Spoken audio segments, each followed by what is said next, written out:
CTV News with Carlyle Fiset.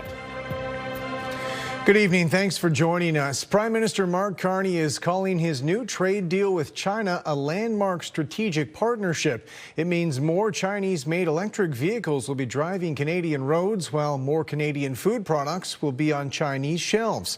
With more on the reaction, here's Annie Bergeron-Oliver. The stalls at Beijing's busy food markets will soon be filled with more Canadian lobster, seafood and canola products after Canada and China signed what the Prime Minister is calling a landmark trade agreement. We're building a web of new connections with China to create transformative opportunities for Canadian workers, build more stability, more certainty and prosperity on both sides of the Pacific.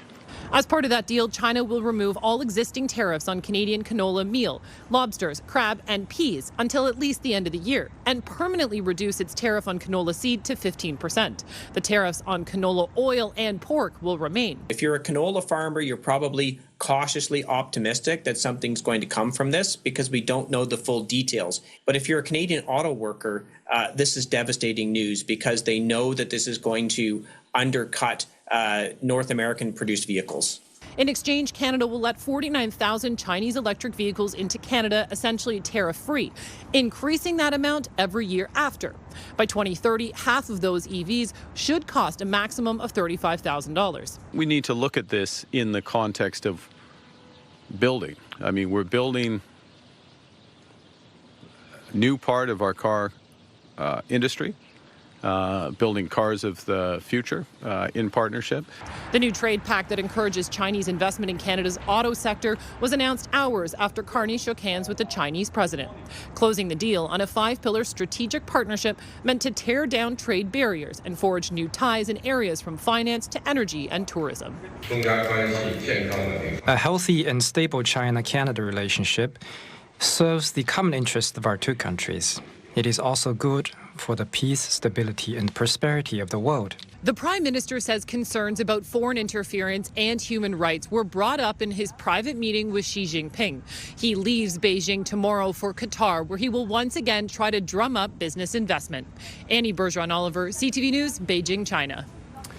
Local leaders are raising concerns with the city's cold weather response this week, with extreme conditions settling over London, creating a harsh environment for anyone living unsheltered.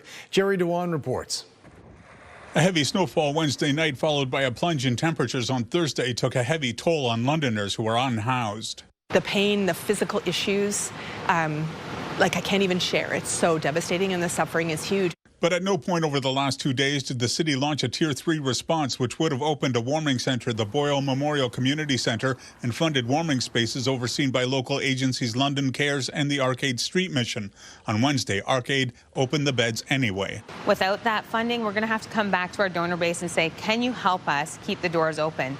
We're taking this action now because the action is needed now, but we will have to figure out the financial implications. The Middlesex London Health Unit issued an extreme cold alert on Thursday afternoon. The alert is triggered when temperatures are expected to be below -15 or a -20 wind chill. London's Deputy City Manager of Neighbourhood and Community-Wide Services says the city's Tier 3 alert operates on a different threshold, but also notes that Tier 1 and Tier 2 protocols that provide additional shelter and warming spaces were in effect. In the statement, Smith says the city needs lead time in order to open the warming center at the Boyle Community Centre. She says the sudden drop in temperatures made that impossible. It's hard to go to bed and sleep at night knowing there's people living outside. Ward 4 Councillor Susan Stevenson has drafted a motion for the upcoming Community and Protective Services Committee meeting, calling for more clarity on what triggers a Tier 3 response. She's also looking to change the temperature threshold. If current service providers have 50 warm spaces that are available if it hits -15, maybe we get to look at opening those up at -5. And while Stevenson has had at times an adversarial relationship with fellow councillor Sam Trasso, they're allies on this issue. I think that we both have an obligation to the people who are really suffering to try to put aside our differences. Trasso and Councillor David Ferreira have also put forward a motion calling for a review of the approach when it comes to Tier 3 responses. Saying it's got to be -15 with a wind chill of -20, that's not going to work. In the meantime, London Cares and Arcade have come together to appeal for more donations to help support their outreach and cold weather responses. Jerry Dewan, CTV News. London police say they've charged a 38-year-old man with second-degree murder, accused of committing the city's first homicide of the year. Police were initially called to a stabbing in an apartment complex on Dundas Street Monday night. They said the victim was a 45-year-old man who was taken to hospital but did not survive. Police say they've charged Robert Mitchell Cornelius with second-degree murder, and he remains in custody. A sentencing hearing today for the second man involved in one of the largest ever fentanyl seizures in Canada. With more from the London courthouse, here's Nick Paparella. This was the scene in January of 2023 when officers laid out what was seized. Besides guns and cocaine, there was 15 kilograms of fentanyl with a street value of $3.2 million. One of the largest hauls of its kind on record in Canada, seized from a small bedroom in an apartment on Cheapside Street. In June of last year, the mastermind behind it all, 26-year-old Taimur Pasha, was sentenced to 16.5 years on drug trafficking charges. Months later, his roommate, 31-year-old Justin Tolliver, who claimed that he was unaware of the drug stash, was also found guilty on similar trafficking charges. He was the one who rented out the room to Pasha. In a joint submission from the prosecution and the defense, both sides are asking that he serves 15 years in prison. Federal Crown Vincenzo Mazza said Mr. Tolliver was a custodian. He was providing the apartment. Defense lawyer Jim Dean told the court it was not his operation, but he nonetheless was willfully blind to Mr. Pasha's activities. Before wrapping up, the Crown emphasized the seriousness of the case, saying if you deal fentanyl or help someone deal fentanyl, you're helping destroy lives. When he addressed the court, Tolliver said, "I'd like to apologize because I believe I could have done more with my life and the choices I've made." Justice Patricia Moore is expected to hand down her sentence on the case on April 7th. Nick Paparella, CTV News. Autopsy photos were shown in court today at the manslaughter trial looking into the death of a toddler. The photos were described in court by a former OPP forensic investigator, saying they showed abrasions on the 15-month-old's face and head. The toddler died in October 2015 after he was rushed to hospital with a head injury. The court has heard he was in care of the accused, Megan Van Hoof, who operated a home daycare in Strathroy. She has pleaded not guilty to one count of manslaughter. London police say they've laid an arson charge accusing a woman of starting a fire at Victoria Hospital this week. LHSC officials say the fire ignited in the emergency department Wednesday night. According to London police, there were no injuries, and the woman responsible faces one count of arson with disregard for human life. Hospital officials say the fire was quickly contained and all patient care has since returned to normal. Officials at St. Joseph's Hospital say there was a strong turnout today for the return of a popular cervical screening clinic. Rita Ismail has more on the demand for accessible care. St. Joseph's Healthcare London hosted its latest pop-up cervical screening clinic today. Since launching the first clinic in January of 2024, more than 500 cervical screening tests have now been completed across 6 pop-ups. A milestone organizers say speaks to both need and success. It's incredible just how good the response has been for these clinics. We're now over 500 people that we've seen over the course of the 6 clinics, which I think is huge. Many of those showing up don't have a family doctor. One of the key reasons these drop-in days were created. And about 5% of patients require follow-up care. For patient Leandra Gump, the clinic was about peace of mind. For me, it's preventative care, so I would rather go through the appointment, and I know it's a little nerve-wracking, but I would rather make sure I don't have anything going on than it be too late. While proud of the turnout, Dr. DeCecco says it also reveals how many people are falling through the cracks. A lot of the stories we're getting is that it's been many years since they've had a screening test done, and because of the shortage of primary care providers, this has really become a very worthwhile clinic to do. In March of 2025, Ontario introduced a new HPV test, more effective at detecting the virus that causes most cervical cancers. Dr. DeCecco says screening works best alongside vaccination. It's been very, very effective at decreasing abnormal cytology. Other countries that have had a much more universal vaccine program are seeing a significant decrease in the incidence of abnormal pap smears and a decrease in cervical cancer. In fact, some countries are saying that they're going to eliminate cervical cancer in the next few years because of the screening and the vaccine. One doesn't eliminate the other. To reflect new testing, the clinic is now called Pop-Up Cervical Check. No appointment is needed. Patients must be at least 25 and not have had a test in 3 years. Rita Ismail, CTV News. City Council's decision to reduce the required parking spots in higher density housing developments might have backfired, prompting a push to now double the minimum number of spaces in future builds. With more, here's Daryl Newcomb.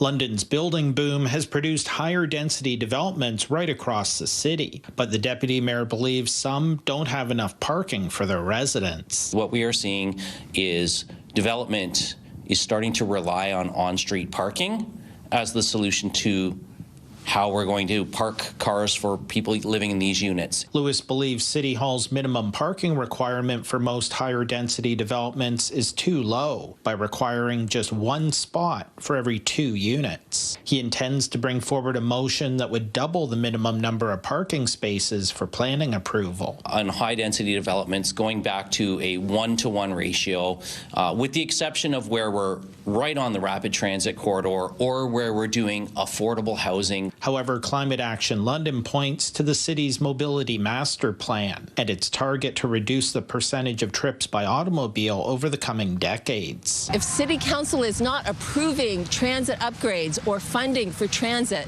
then there's of course going to be conflict in the neighborhood because they aren't giving people the option that they want. It was just back in the summer of 2022 when Lewis was among the members of City Council who voted to reduce minimum parking standards to their current levels. The intent at the time was to let the market decide how much parking developers include with their higher density buildings. It wasn't intended to be a cost-saving measure for them. It was intended to not create more parking than we needed, but what we're seeing is we're not creating enough parking for people in the residential spaces we're creating. Climate Action London asserts that there's a growing market for units without parking, especially among young adults. We're trying to make housing more affordable, so adding that extra parking makes things more expensive. But Lewis believes insufficient parking is making the remaining units in some buildings harder to occupy. Somebody who needs that car to get to and from work every day is not going to rent that apartment if they don't know where they're going to park. So it is creating a bit of an issue in the market, and I think it is contributing to the vacancy rates. Lewis will bring forward a motion to a future meeting of the Planning and Environment Committee. Daryl Newcomb, CTV News. London is celebrating a bicentennial this year, marking 200 years since it became the administrative center for the region. However, there's been some confusion over the date. As Brian Bicknell reports, this isn't the first bicentennial the city has celebrated. Hello. Daphne Bice's family has been in London, or what preceded London, for more than 200 years. And she says there's a lot to appreciate. They are in awe of our neighborhoods, our old houses, Woodfield, Blackfriars, Wortley. This doesn't exist in other places. London is marking a milestone in 2026, celebrating 200 years. We kicked off with New Year's Eve in the park and Eldon House New Year's Day levee, and we're going to be lighting up City Hall and RBC Place and flying the Forks of the Thames bicentennial logo flag for January 30th. The birthday bash is not happening without some confusion. As historian Amber Lloyd Langston explains, Simcoe arrived in 1793, making 1993 the bicentennial year. But London became a legal entity in 1826. That makes 1926 the centennial year and 2026 the bicentennial. However, London did not become a city until it had a population of 10,000. That was in 1855, and that makes 1955 the 100th. Well, Lloyd Langston says from here on in, 2026 is the official bicentennial. It wasn't until 1826, when they needed a new administrative center, that looking around at Delaware, at St. Thomas. Those didn't work out. So they said, okay, well, we already have this place here, this place that we've already got, we can use. It's called London? London? Yeah, London. Okay, so let's build here. And the rest is history. Meanwhile, as a descendant of London of the old, Daphne Bice's advice for both longtime residents and newcomers alike: look up and take it all in. But people are so much looking down at their hand and in their phones, they won't know when they get raised to the ground and something new gets up. They won't know. So I need people to look up and be present. Brian Bicknell, CTV News. The London Knights were in Sarnia tonight, taking on the Sting. Centering feed goes off a stick. Mitchell with a chance. He scores. That insurance goal was enough to earn Caleb Mitchell first star of the game honors. London shut things down after that, preventing Sarnia from registering even a single shot on goal in the third period. An empty netter secured a 4-1 win for London, and their road trip continues tomorrow afternoon in Owen Sound. When we come back, critical of Carney's trade deal, we dive deeper into the potential impact in the auto sector.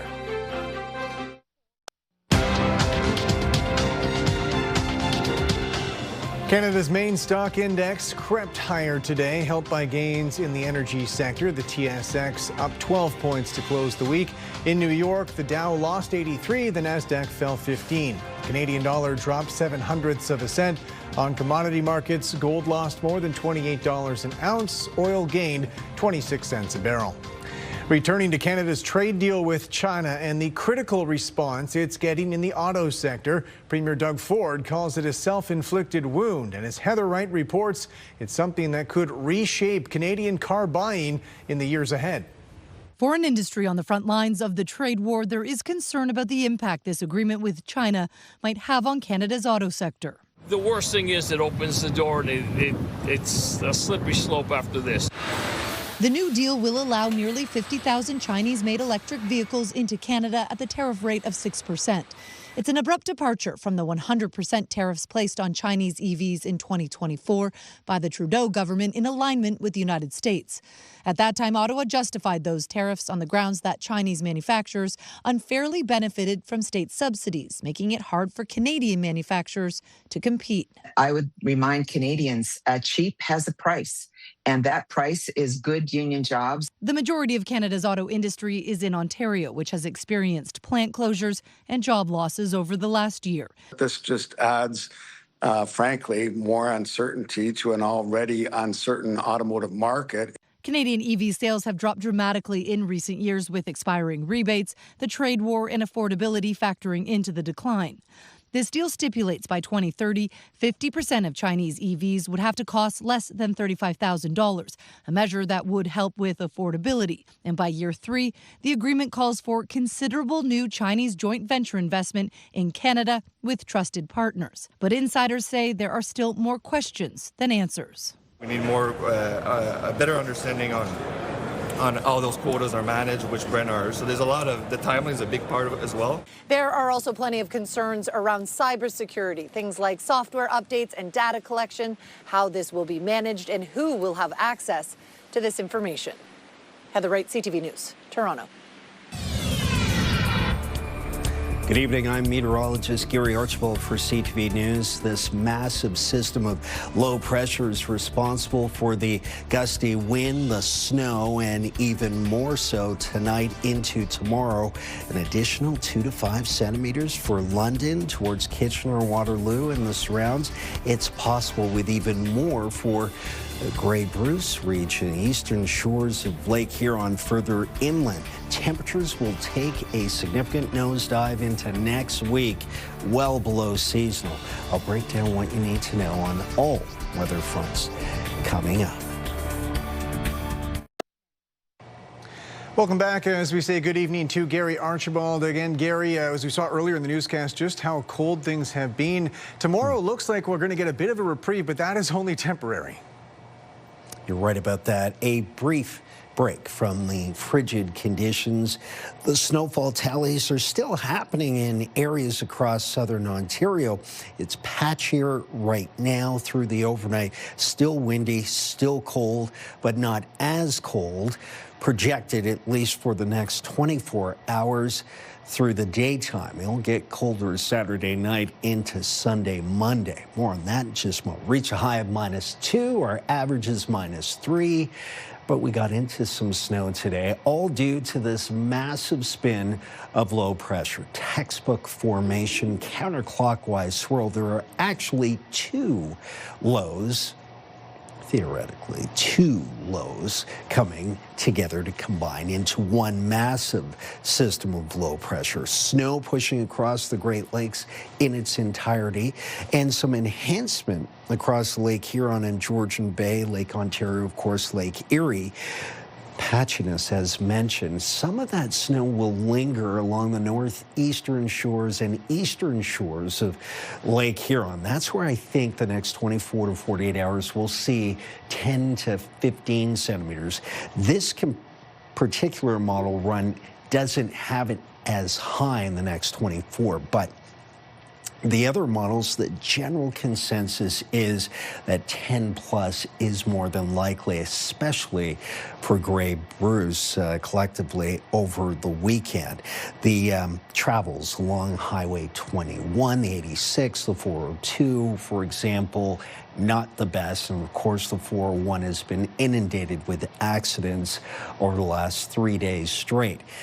8 a.m., we're looking at a breezy start to the morning. Some flurries, not anticipating a lot of snow in the next 24 hours over the great city of London, Ontario, but just to the north and east of us, that's where we could get into 3 to 5, maybe 7 to 10 centimeters, depending on the patchiness.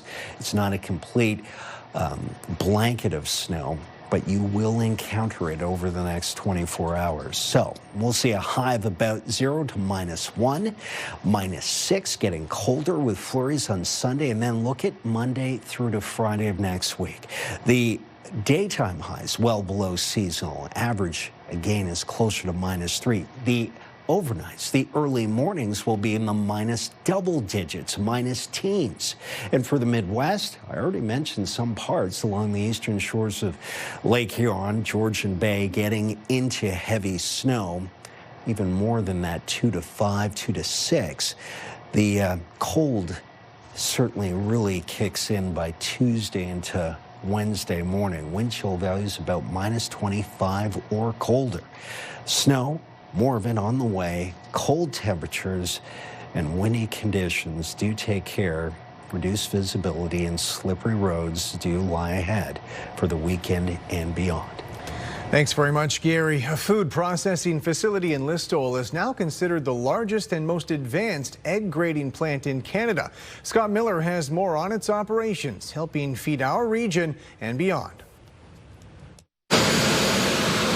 Millions of Ontario eggs come through Grey Ridge Egg Farms facility in Listowel every single day. Literally, you can drive down 86 Highway and find farmers that produce eggs that are graded here. And you can go literally to the grocery store in Listowel or Wingham or wherever else and buy a Grey Ridge egg cartons. Ray was joined by over 200 Ontario egg producers getting their first look at a $35 million expansion and modernization that makes Grey Ridge's Listowel facility the largest and most advanced egg grading plant in all of Canada.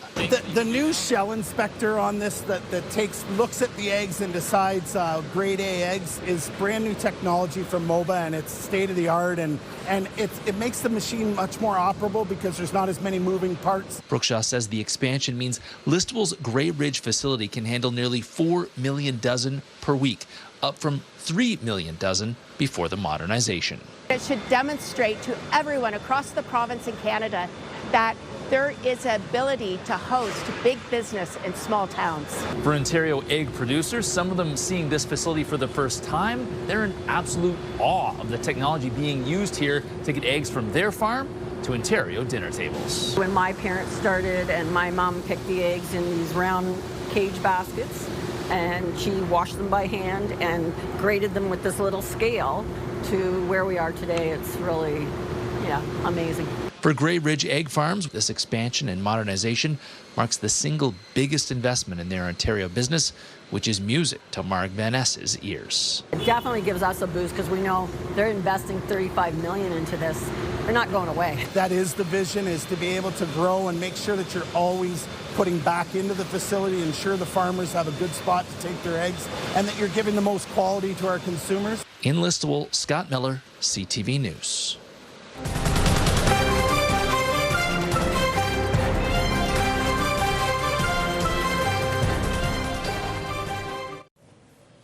Finally tonight, a London teenager earning recognition for her community efforts. And as Lauren Stallone reports, she's now in the running for one of the country's most prestigious student awards.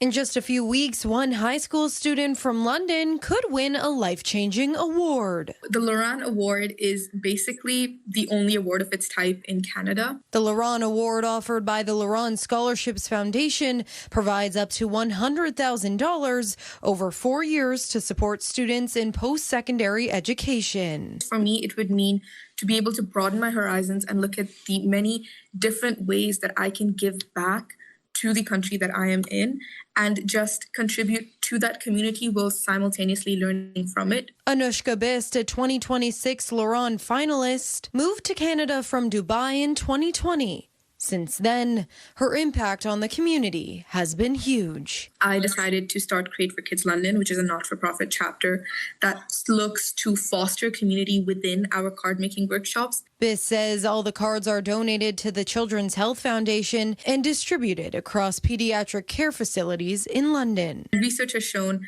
that creativity is a good coping mechanism for the distress that those children are under. While Biss is passionate about fostering community, she says she is also interested in politics. I write for this youth-led initiative, HerGov, which focuses on increasing the civic literacy and thus, by extension, the civic participation of women and other underrepresented groups. Biss says if she were to receive the scholarship, it would help jumpstart her future. I'm looking to go to law school, so this community would be a lovely place for me to start off and look at how I can hopefully use my law degree to give back to the country in many different areas. Recipients of the award will take part in a leadership enrichment program, including one-on-one mentorship and summer work experiences. Lauren Stallone, CTV News.